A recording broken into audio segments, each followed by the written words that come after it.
Hello, मैं विकास sir आप सभी का वेलकम करता हूं। हम लोग फिजिक्स में ऑब्जेक्टिव क्वेश्चन का सीरीज स्टार्ट किए थे। तो फिजिक्स में ऑब्जेक्टिव क्वेश्चन का ये वीडियो नंबर 3 है। आज के वीडियो में हम लोग 25 ऑब्जेक्टिव क्वेश्चन देखेंगे जो बोर्ड एग्जाम की दृष्टिकोण से काफी इंपॉर्टेंट होगा। तो हम लोग स्टार्ट करते हैं इस वीडियो को। तो हमारा सबसे पहला जो क्वेश्चन है जो आपको स्क्रीन पे दिख रहा होगा, परावैद्युता का एस आई मात्रक होता है। तो परावैद्युता हम लोग जान रहे हैं एप्सिलॉन नॉट, जिसको हवा या निर्वात की परावैद्युता कहते हैं। और इसका मान हम लोग को पता है 1/36 पाई गुना 10 के पावर 9 और newton inverse 1 metre inverse 2 coulomb square. यही हम लोग पढ़े हुए हैं इसका मान। तो यही इसका यहाँ पे क्या आ गया, मात्रक आ गया। तो हम लोग खोजते हैं ऑप्शन में कौन सा ऑप्शन सही है। न्यूटन इनवर्स 1 है, मीटर इनवर्स 2 है, कूलम्ब स्क्वायर है। तो यहाँ पे हमारा सबसे पहला ऑप्शन दिख रहा है coulomb square, newton inverse 1, metre inverse 2। यानी हमारा पहला क्वेश्चन जो है जिसका आंसर क्या हो जाएगा, ए नंबर हो जाएगा। पहला का आंसर ये हो गया। हम लोग चलते हैं next question, second number. Second question में बोला जा रहा है मुक्त आकाश की परावैद्युता पूछा जा रहा है। तो मुक्त आकाश की परावैद्युता का मान हम लोग को पता है 8.85 गुना 10 के पावर -12 एफ मीटर इनवर्स 1। तो देखते हैं कौन सा ऑप्शन है। तो हमारा सेकेंड क्वेश्चन का आंसर क्या हो जाएगा, सी नंबर। सी नंबर में है तो सेकेंड का आंसर हमारा क्या हो गया, सी। अब हम लोग चलते हैं नेक्स्ट यानी थर्ड क्वेश्चन पे। थर्ड क्वेश्चन में बोला जा रहा है आर दूरी से विलग दो इलेक्ट्रॉन के बीच लगने वाला बल समानुपाती होता है। यानी आर दूरी पर है और जो बल होता है इलेक्ट्रॉन, चूंकि आवेशित चार्ज पार्टिकल है, तो इसके लिए हम लोग फॉर्मूला पढ़ चुके हैं, F बराबर 1/4 pi epsilon not Q1 Q2 बट्टा में R स्क्वायर। तो बल जो है हमारा डिस्टेंस यानी दूरी के टर्म में पूछा जा रहा है। तो यहाँ पे देखिए हमारा जो F हो जाएगा, यहाँ पे R स्क्वायर है, ऊपर जाएगा तो क्या हो जाएगा, R इनवर्स 2। यानी R इनवर्स 2 के समानुपाती किधर है हमारा ऑप्शन थर्ड क्वेश्चन जो है, इसका answer D number, R inverse 2। यानी तीसरा का क्या हो जाएगा, डी नंबर हो जाएगा। अब हम लोग चलते हैं नेक्स्ट चौथा नंबर क्वेश्चन पे। चौथा क्वेश्चन में बोला जा रहा है अगर दो आवेश के बीच की दूरी आधी कर दी जाए तो उनके बीच लगने वाला बल क्या हो जाएगा। यानी यहाँ पे बल का फॉर्मूला तो हम लोग जान रहे हैं 1/4 pi epsilon not Q1 Q2 बट्टा में R स्क्वायर। अब यहाँ पे कहा जा रहा है दूरी जो है इसको आधा कर दिया जाए। अगर हम लोग दूरी आधा कर देते हैं तो हमारा F डैश क्या हो जाएगा, 1/4 pi epsilon not Q1 Q2 बट्टा R/2 का होल स्क्वायर। तो यहाँ से हम लोग को पता चल रहा है कि R स्क्वायर बट्टा में 4, तो 4 यहाँ पे ऊपर चला आया, 1/4 pi epsilon not Q1 Q2 बट्टा में R स्क्वायर। और हम लोग यहाँ पे इस पूरे के जगह कितना रख सकते हैं, जो हमारा बल है F रख सकते हैं। यानी F डैश जो हो गया 4F। यानी बल कितना गुना हो गया, 4 गुना। खोजते हैं कौन सा ऑप्शन है, चौथा नंबर का डी हो जाएगा। यानी 4 का हमारा क्या हो जाएगा, डी नंबर हो जाएगा। अब चलते हैं हम लोग नेक्स्ट 5 नंबर क्वेश्चन पे। 5 नंबर क्वेश्चन में बोला जा रहा है अगर साबुन के बुलबुले को आवेशित कर दिया जाए तो इसका त्रिज्या क्या हो जाएगा। तो निश्चित रूप से त्रिज्या क्या हो जाएगा, बढ़ जाएगा। आवेशित करेंगे तो साबुन के बुलबुले का त्रिज्या बढ़ जाएगा। तो कितना नंबर ऑप्शन है, तो यहाँ पे हमारा दिख रहा है पांचवा का बी नंबर। 5 का क्या हो जाएगा, बी। चलते हैं नेक्स्ट क्वेश्चन छठा नंबर क्वेश्चन में बोला जा रहा है 64 समरूप बूंदे जिसमें प्रत्येक की धारिता 5 माइक्रोफैराड है, मिलकर एक बड़ा बूंद बनाते हैं तो बड़े बूंद की धारिता। तो यहाँ पे फॉर्मूला आप लोग को बताया गया है बड़े बूंद की धारिता। बड़े बूंद की धारिता का क्या फॉर्मूला पढ़ चुके हैं, बड़े बूंद की धारिता का फॉर्मूला पढ़े n पे पावर 1/3 गुना छोटे बूंद की धारिता। ये फॉर्मूला जो है पढ़ चुके, छोटे बूंद की धारिता। यहाँ पे जो n हमारा हो गया बूंद की संख्या कितना है, 64। यहाँ पे 1/3 हो गया, छोटे बूंद की धारिता कितना है, 5 माइक्रोफैराड। आंसर किसमें, माइक्रोफैराड में ही है। हाँ माइक्रोफैराड में ही है तो 5 ही रहने देंगे। 64 पे पावर 1/3 है तो इसका मान 4 आ गया, यहाँ पे 5 यानी 20 माइक्रोफेराड। बड़े बूंद की धारिता कितना आ जाएगा 20 माइक्रोफेराड। तो छठा में देखते हैं कौन सा ऑप्शन, 6 नंबर में हमारा बी आ जाएगा। बी में लिखा है 20 माइक्रोफेराड, तो छठा का क्या हो गया, बी हो गया। चलते हैं हम लोग नेक्स्ट क्वेश्चन 7वां नंबर।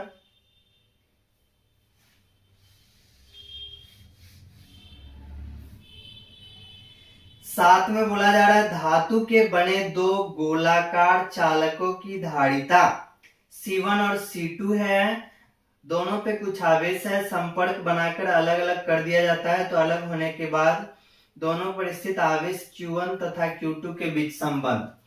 तो यहाँ पे Q बराबर C भी होता है, तो Q1 बराबर C1 भी और Q2 हो गया तो C2 भी हो गया। यहाँ पे अगर Q1 बट्टा Q2 करते हैं, C1 बट्टा भी और C2 बट्टा भी में भी कट गया, तो यहाँ पे Q1 बट्टा Q2 हो गया और C1 बट्टा में C2 हो गया। तो यहाँ पे देखते हैं हमारा कौन सा आंसर हो जाएगा। देखिए तो कौन सा आंसर है, Q1 बट्टा Q2 बराबर C1 बट्टा C2। तो हमारा आंसर क्या हो जाएगा, बी नंबर। 7वां का क्या हो गया, बी नंबर आ गया आंसर। चलते हैं हम लोग नेक्स्ट क्वेश्चन की तरफ। 8 नंबर में बोला जा रहा है समान धारिता के n संधारित्र को पहले समांतर क्रम में फिर श्रेणी क्रम में जोड़ा गया है, दोनों अवस्था में तुल्य प्रतिरोध का अनुपात।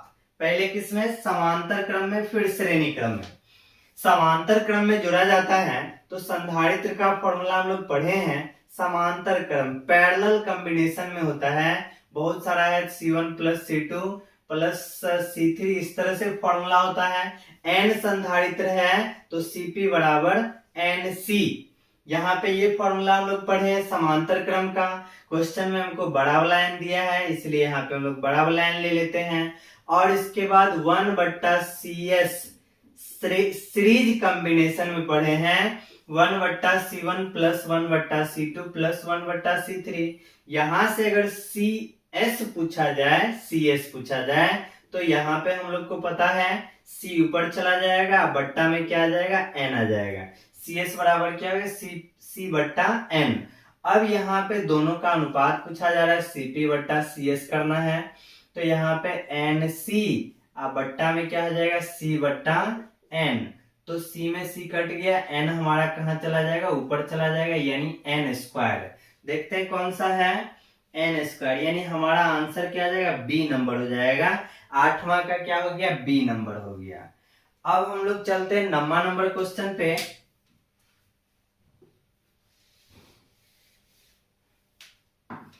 नम्मा में बोला जा रहा है एक वियुक्त गोले की धारिता n गुना बढ़ जाती है जब इसे एक भूधृत संकेंद्रीय गोला से घेर दिया जाता है। यानी हमारे पास क्या है, कोई गोला है और इस गोला का हम लोग रेडियस मान लेते हैं r1, और इसको एक भूधृत गोला से क्या कर दिया गया, घेर दिया है, और इस गोला का त्रिज्या यहाँ पे r2 है। भूधृत मतलब अर्थेड गोला है, तो यहाँ से इस पे माइनस q आ जाएगा, यहाँ पे क्या रहेगा, प्लस q रहेगा। तो यहाँ पर जो है हमको पूछा क्या जा रहा है, क्वेश्चन में गोलों के त्रिज्याओं का अनुपात पूछा जा रहा है। तो त्रिज्या का अनुपात निकालेंगे तो यहाँ पे देखिए, अगर हमारे पास ये पहला गोला है तो पहला गोला के कारण जो हमारा विभव होगा वो क्या हो जाएगा, विभव का फॉर्मूला पढ़े हैं 1/4 पाई एप्सिलॉन नॉट q बट्टा में r। तो पहला गोला का त्रिज्या r1। अब यहाँ पे अगर हम लोग को दूसरा गोला का विभव बोला जाए तो v2 यहाँ पे हम लोग आसानी से देख सकते हैं 1/4 pi epsilon not minus q बट्टा में r2, क्योंकि हम लोग को पता है धन आवेश के कारण विभव जो होता है धनात्मक, और ऋण आवेश के कारण विभव क्या होता है, ऋणात्मक होता है। तो यहाँ पे हम लोग कर दिए दोनों गोला का विभव, यहाँ से दोनों गोला का मिलाकर विभव कितना हो जाएगा, दोनों को अगर हम लोग जोड़ देंगे तो यहाँ पे देखिए जोड़ने पे क्या आता है कि दोनों में 1/4 पाई एप्सिलॉन नॉट है, ये कॉमन आ जाएगा, यहाँ पे q बट्टा r1 हो जाएगा, फिर प्लस माइनस q बट्टा में r2 हो गया। यहाँ से क्या करते हैं, q बाहर निकाल लेते, कॉमन कर लेते हैं, तो Q यहाँ पे आ गया 4 पाई एप्सिलॉन नॉट है। यहाँ पे बच जाता है 1/r1 माइनस 1/r2। R1 और R2 का एलसीएम कितना आ जाएगा, R1 R2। यहाँ पे R1 से R1 चला गया तो यहाँ पे R2 होता है, फिर माइनस यहाँ पे R1 होता है। फिर इसके बाद हम लोग आगे बढ़ते हैं। यहाँ पे हमको क्या निकल गया, विभव यानी V का मान निकल गया। और हम लोग को ये पता है C बराबर होता है Q/V। C बराबर जो फॉर्मूला होता है, C बराबर होता है Q/V। C बराबर क्या फॉर्मूला आ जाता है, Q/V। तो यहाँ पे C चालक की क्या है, धारिता। धारिता का फॉर्मूला होता है 4 पाई एप्सिलॉन नॉट R। तो पहला गोला है तो यहाँ पे R1। और क्वेश्चन में कहा जा रहा है, क्वेश्चन में क्या कहा जा रहा है, n गुना बढ़ जाता है। इसका धारिता हम लोग क्या करेंगे, n गुना बढ़ा देंगे, यानी n से गुना कर देंगे। तो यहाँ पे Q है, और विभव का जो यहाँ पे फॉर्मूला कितना निकला था, Q/4 पाई एप्सिलॉन नॉट, और यहाँ पे क्या है R2 minus R1 into R2। अब यहाँ पे देखिए Q में Q चला गया। अब इसके बाद यहाँ पे क्या है, ये हमारा 4 पाई एप्सिलॉन नॉट है, वो कहाँ चला जाएगा, ऊपर चला जाएगा। तो इस फिगर को हम लोग मिटा देते हैं। यहाँ से n है, 4 पाई एप्सिलॉन नॉट है, R1 है। यहाँ से 4 पाई एप्सिलॉन नॉट ऊपर चला जाएगा, 4 पाई एप्सिलॉन नॉट ऊपर चला गया। फिर R1 R2 भी चला जाएगा ऊपर, R1 R2 भी ऊपर चला गया। और ये हमारा नीचे का नीचे ही रह जाएगा, R2 माइनस R1। अब देखिए क्या सब कट रहा है, ये हमारा कट गया, R1 हमारा चला गया। अब यहाँ पे क्या करते हैं, ऊपर में तो R2 है, नीचे में R2 माइनस R1 है। अब यहाँ पे इस चीज को पलट देते हैं तो ये भी पलट जाएगा, यानी 1/n कर देते हैं। तो ये हमारा हो जाएगा R2 माइनस R1 बट्टा में R2। ऐसा इसलिए किए हैं क्योंकि हम लोग को पता है कहीं पे अगर a माइनस b बट्टा a लिखा हुआ है तो इस बात को हम लोग a बट्टा a माइनस b बट्टा a ये बात लिख सकते हैं। इस कारण से यहाँ पे कर दिए हैं। तो 1/n जो हो जाएगा R2 बट्टा R2 माइनस R1 बट्टा R2 हो गया। ये हमारा कट के कितना आ जाएगा, 1 आ जाएगा। अब इस चीज को इधर ले आते हैं, R1 बट्टा R2 हमारा प्लस हो गया, यहाँ पे कितना था, 1 था। इस चीज को अब उधर भेजेंगे तो ये हमारा माइनस हो जाएगा। अब यहाँ पे R1 बट्टा R2 है, घटाएंगे तो यहाँ पे n-1 बट्टा में n आ गया। हमको निकालना है त्रिज्याओं का अनुपात। बाहरी गोला R2 है तो R2 बट्टा R1 करेंगे, ये भी पलट जाएगा, n बट्टा n-1 आ जाएगा। तो दोनों गोले के त्रिज्या का अनुपात कितना आ गया, n बट्टा n-1। खोजते हम लोग कहाँ पे है, 9 नंबर क्वेश्चन है, n बट्टा n-1, यानी इसका आंसर 9 नंबर का क्या है, a नंबर हो जाएगा। यहाँ पे हम लोग देख रहे हैं 9 का क्या हो जाएगा, a हो जाएगा। इस तरह से हमारा 9 नंबर क्वेश्चन भी हो गया। अब हम लोग चलते हैं नेक्स्ट क्वेश्चन। नेक्स्ट क्वेश्चन हमारा कितना है, 10 नंबर। 2 माइक्रोफेराड और 4 माइक्रोफेराड है, श्रेणी क्रम में जोड़ा गया है। श्रेणी क्रम में हम लोग को पता है 1/CS, 1/2 हो गया, 1/4 हो गया। यहाँ से 1/CS कितना हो जाएगा, यहाँ पे हमारा 4 आ गया, यहाँ पे 2 + 1 यानी CS का मान आ जाएगा 4/3 माइक्रोफेराड, इतना आ गया। इसके बाद यहाँ पे क्या कहा गया है, 1200 वोल्ट का विभवांतर, V का मान कितना है, 1200 वोल्ट है। इसके बाद यहाँ पे क्या कह रहा है, 2 माइक्रोफेराड वाले संधारित्र से कितना विभवांतर। तो यहाँ पे हम लोग को जो है सबसे पहले Q निकाल लेते हैं, आवेश निकाल लेते हैं। C बराबर हम लोग जान रहे हैं Q बट्टा में V, तो Q बराबर क्या आ जाएगा, C भी आ जाएगा। C हमारा कितना है, 4/3 है, और V कितना है, 1200 है। 3 से यहाँ पे 400 बार में, तो यहाँ पे हमारा 1600 कूलम्ब आवेश निकल गया। 1600 माइक्रोकुलम्ब, क्योंकि ये हमारा माइक्रोफेराड में है तो 1600 माइक्रोकुलम्ब। अब यहाँ पे 2 माइक्रोफेराड से, क्वेश्चन में क्या है, 2 माइक्रोफेराड से विभवांतर निकालना है। तो विभवांतर निकालना है तो हम लोग को पता है V बराबर क्या होता है, Q बट्टा C। और कितना से निकालना है, 2 माइक्रोफेराड से। तो आवेश हमारा 1600 है, 2 माइक्रोफेराड वाला से निकालना है तो 2 से कट जाएगा, यहाँ पे कितना आ जाएगा, 800 वोल्ट। तो हम देखते हैं कौन सा आंसर हमारा हो गया। तो हमारा आंसर जो है यहाँ पे 10 नंबर क्वेश्चन का 800 वोल्ट कितना है, C नंबर। तो यहाँ पे 10 का कितना आ गया, C आ गया। अब इसके बाद नेक्स्ट जो हमारा जो है 10 तक हो गया। 11 नंबर क्वेश्चन देखिए। 11 में बोला जा रहा है संधारित्र के समांतर संयोजन में कौन सी राशि प्रत्येक संधारित्र के लिए समान रहती है। तो समांतर क्रम में ध्यान रखना है, समांतर क्रम में जितना भी संधारित्र रहेगा सभी संधारित्र का विभवांतर जो है वो समान रहेगा। तो खोजते हैं विभवांतर किस नंबर में है। तो 11 का हमारा आंसर हो जाएगा C नंबर। तो यहाँ पे ध्यान रखिएगा, समांतर क्रम में हमारा विभवांतर समान रहता है। यदि संधारित्र को श्रेणी क्रम में जोड़ा गया है तो श्रेणी क्रम में सभी संधारित्र का आवेश जो है ये हमारा समान रहेगा। तो नेक्स्ट क्वेश्चन हमारा क्या है, 12 नंबर है। भिन्न धारिता वाले 3 संधारित्र को श्रेणी क्रम में जोड़ा गया है। तो श्रेणी क्रम में भी हम लोग जाने कि आवेश क्या रहता है, समान रहता है। तो आवेश क्या आ जाएगा, समान, यानी 12 नंबर का हमारा आंसर क्या आ जाएगा, A हो जाएगा। 12 का क्या आ गया, A। चलते नेक्स्ट क्वेश्चन 13 नंबर है। 50 माइक्रोफैराड धारिता वाले एक संधारित्र 10 वोल्ट का विभव तक आवेश 10 वोल्ट विभव तक आवेशित किया जाता है तो उसका ऊर्जा। तो ऊर्जा का फॉर्मूला हम लोग को पता है, हाफ CV² होता है। तो 1/2 C, यानी धारिता कितना है, 50 माइक्रोफैराड। माइक्रो मतलब 10 के पावर -6, कितना वोल्ट, 10 वोल्ट। तो 10 का स्क्वायर हो गया, यहाँ पे 2 से कितना बार में कट गया, 25 बार में कट गया। और 10 का स्क्वायर कितना आ जाएगा, 100, यानी 2500 गुना 10 के पावर -6। दशमलव को हम लोग 3 अंक अंदर कर लेते हैं, 2.5 हो गया। यहाँ पे 3 घट जाएगा, 10 के पावर -3 जूल। यानी हम लोग का आंसर कौन सा है, देखते हैं। 13 नंबर में A में ही है, 2.5 गुना 10 के पावर -3 जूल। तो यहाँ पे 13 का क्या हो जाएगा, A नंबर हो जाएगा, 13 का A।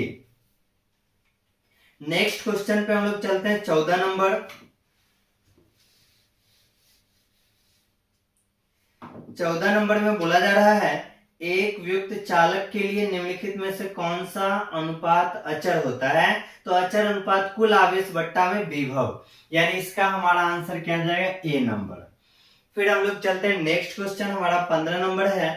पृथ्वी का धारिता गोलीय चालक के रूप में कितना होता है। तो पृथ्वी का धारिता 711 माइक्रोफैराड हो जाएगा। और इसको निकालने के लिए हम लोग फॉर्मूला पढ़े, अगर गोलीय चालक है तो गोलीय चालक के लिए फॉर्मूला होता है C बराबर 4πε0 R।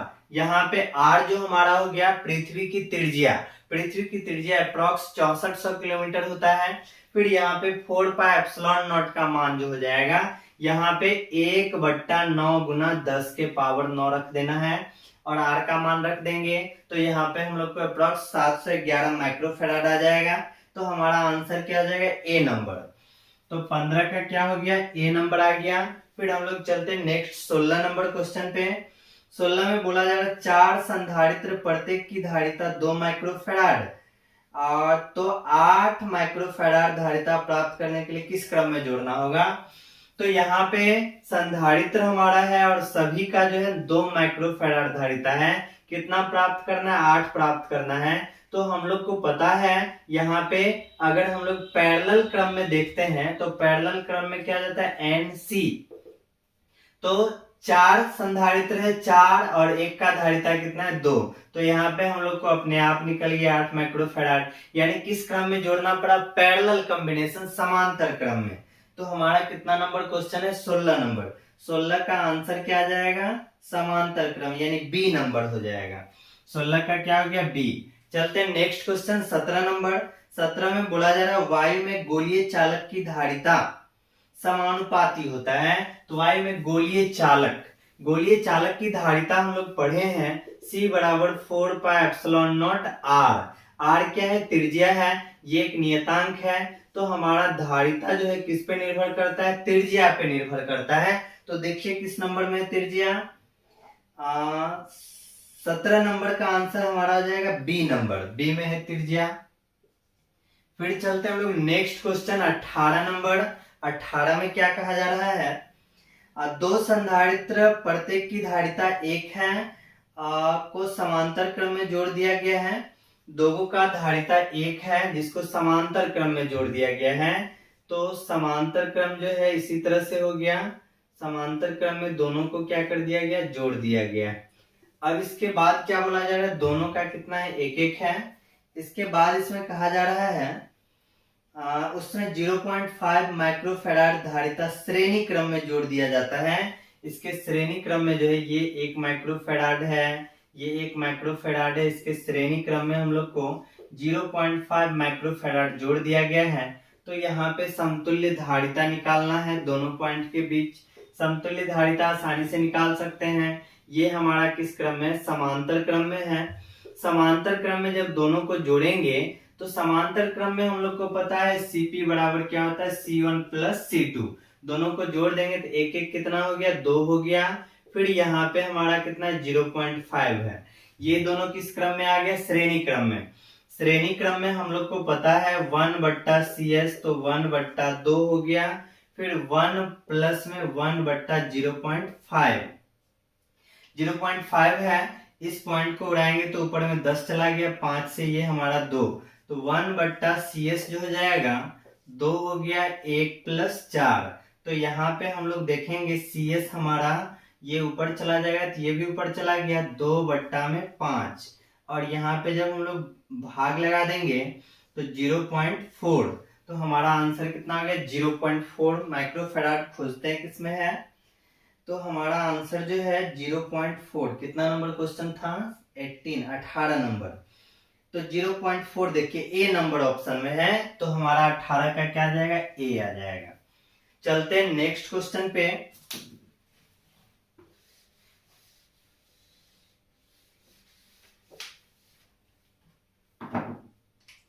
उन्नीस नंबर में बोला जा रहा है यदि एक शीशे के छड़ को हवा संधारित्र के 2 पट्टियों के बीच घुसाया जाता है तो उसकी धारिता। तो यहाँ पे आप लोग ध्यान रखिए, संधारित्र में पट्टी के बीच जो है कोई भी अगर परावैद्युत पदार्थ हम लोग डालते हैं, कोई भी परावैद्युत पदार्थ, या तो शीशा डाल सकते हैं या अभ्रक डाल सकते हैं, कोई भी परावैद्युत पदार्थ डालेंगे तो संधारित्र का धारिता हर हाल में क्या हो जाएगा? बढ़ जाएगा। तो यहाँ पे हमारा 19 नंबर क्वेश्चन है, शीशे के छड़ को संधारित्र में डाल दिया तो बढ़ता है। 19 का क्या आ जाएगा? ए नंबर आंसर हो जाएगा। कोई भी परावैद्युत पदार्थ डालेंगे अगर संधारित्र के बीच तो हर हाल में उसका धारिता क्या होगा? बढ़ेगा। फिर हम लोग 20 नंबर क्वेश्चन पे है, समान धारिता के 3 संधारित्र को श्रेणी क्रम में जोड़ने पे 6 प्राप्त होता है। 3 संधारित्र श्रेणी क्रम में जोड़ेंगे तो 6 प्राप्त होगा। तो यहाँ पे देखो श्रेणी क्रम है, श्रेणी क्रम का फॉर्मूला हम लोग क्या पढ़ चुके हैं? C/N पढ़ चुके हैं। श्रेणी क्रम में जोड़ने पे 6 प्राप्त हुआ, 6 माइक्रोफैराड और 3 गो है, तो यहाँ से C हमको कितना मिल गया? 18 माइक्रोफैराड मिल गया। इसके बाद क्या कहा जा रहा है आगे? यदि उन्हें समांतर क्रम में जोड़ा गया तो समतुल्य धारिता। समांतर क्रम Cp बराबर NC, 3 गो है, एगो का हमको निकल गया 18, तो Cp हमारा क्या आ जाएगा? 54 माइक्रोफैराड हो जाएगा। खोज लेते हैं 20 नंबर में कौन सा ऑप्शन सही है हमारा? 54, यानी सी नंबर हमारा सही है। 20 का क्या आ जाएगा? सी। नेक्स्ट क्वेश्चन 21 नंबर। इसमें बोला जा रहा है किसी संधारित्र की धारिता का ऐसा मात्रक क्या होगा? संधारित्र की धारिता का ऐसा मात्रक फैराड हो जाता है। अब हम लोग ये कौन सा ऑप्शन है? सी नंबर है। 21 का क्या आ जाएगा? सी। अब चलते हैं 22 नंबर क्वेश्चन पे। यदि 10 माइक्रोफैराड धारिता वाले संधारित्र को 5 वोल्ट तक आवेशित किया जाता है तो उस पर आवेश क्या हो जाएगा? आवेश हम लोग यहाँ पे देखो C बराबर Q/V पढ़े हैं, तो Q बराबर क्या हो जाएगा? C भी हो जाएगा। कितना धारिता है? धारिता यहाँ पे 10 माइक्रोफेराड है। 10 माइक्रो मतलब 10 के पावर -6। कितना विभव है? विभव यहाँ पे दिया गया 5 वोल्ट। 5 वोल्ट विभव दिया गया है, तो यहाँ पे हमारा आंसर 50 गुना 10 के पावर -6 कूलम्ब हो जाएगा। कौन सा ऑप्शन है? 50 गुना 10 के पावर -6। तो यहाँ पे हमारा सी नंबर आंसर हो जाएगा। 22 का क्या हो गया? सी नंबर आंसर हो गया।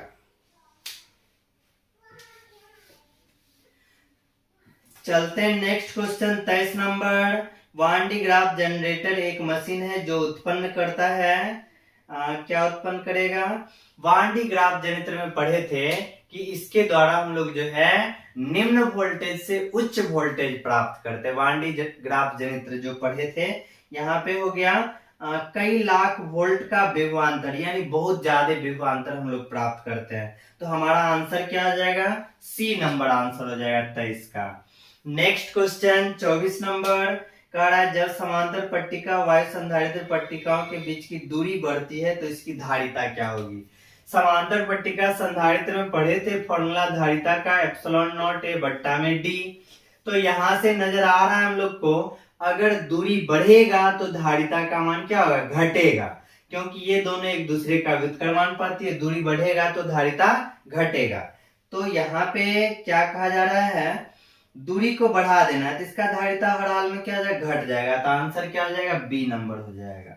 अब हम लोग चलते हैं नेक्स्ट क्वेश्चन 25 नंबर। एक समांतर पट्टिका संधारित्र के पट्टियों के आवरक की पतली प्लेट रख देने पर संधारित्र की धारिता निश्चित बढ़ेगा। बताए हैं संधारित्र में पट्टिकाओं के बीच अगर कोई भी परावैद्युत पदार्थ डालेंगे तो हर हाल में उसका धारिता क्या होता है? बढ़ता है। तो यहाँ पे 25 का हमारा क्या आ जाएगा? ए नंबर आंसर हो जाएगा। तो आज के वीडियो में हम लोग 25 क्वेश्चन कंप्लीट कर लिए हैं। फिर मिलते हैं नेक्स्ट वीडियो में। धन्यवाद।